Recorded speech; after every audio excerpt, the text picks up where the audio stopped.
En résumé, la vie a besoin de 3 éléments de base pour exister. Il lui faut un milieu liquide quelconque pour que s'y produisent des réactions chimiques. Et nous pensons que l'eau est le liquide le plus vraisemblable pour cette opération, car elle est prédominante dans l'univers. On a aussi besoin de chercher les composants de base, les molécules qui permettraient de créer la vie, le phosphore de l'ADN, et puis il faut une source d'énergie.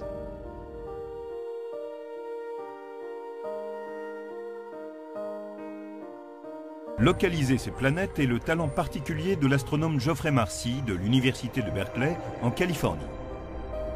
Avec son collègue Paul Butler, ils ont trouvé plus d'exoplanètes que qui que ce soit d'autre.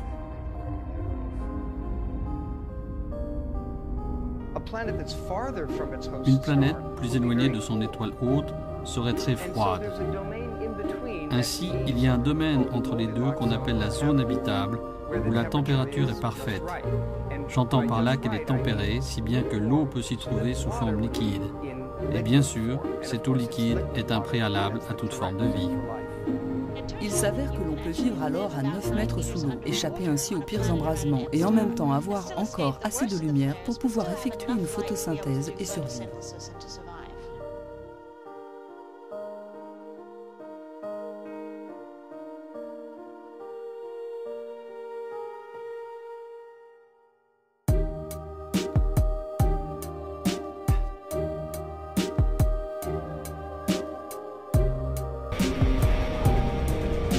Ils ont établi 9 facteurs caractéristiques de ce qu'on appelle une zone galactique habitable.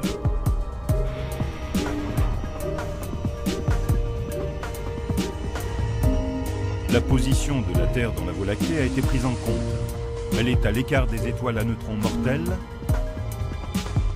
des trous noirs et des funestes sursauts gamma.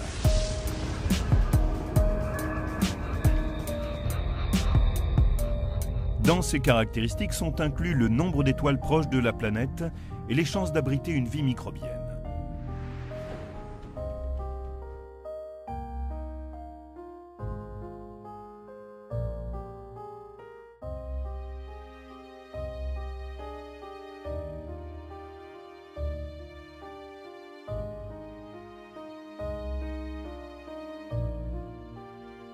Quand la lumière du soleil frappe ces nuages, des molécules organiques se forment, puis retombent à la surface. C'est un prélude à la chimie du vivant. Incroyablement, ces réactions chimiques auraient existé dans l'atmosphère de la Terre avant l'apparition de l'oxygène et le début de l'essor de la vie. Le système solaire est un merveilleux laboratoire pour mieux comprendre comment les planètes se forment et évoluent, comment tout cela a mené à la création de la Terre et a favorisé l'apparition de la vie sur notre planète.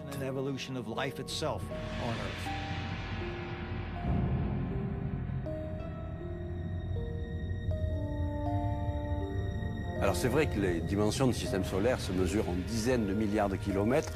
Ce sont des chiffres trop grands qui ne nous parlent pas. Pour mieux percevoir les vraies dimensions du système solaire, on va se livrer à un jeu d'échelle pour nous les rendre familières.